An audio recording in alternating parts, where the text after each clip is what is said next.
Hello everyone, my YouTubers. Hello everyone. म चाहिँ आज झोरतिर आएको छु। दामी पानी परिरहेको छ यो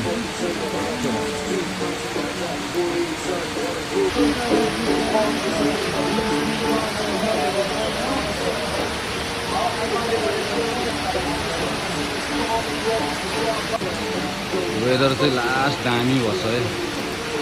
असम वेदर है।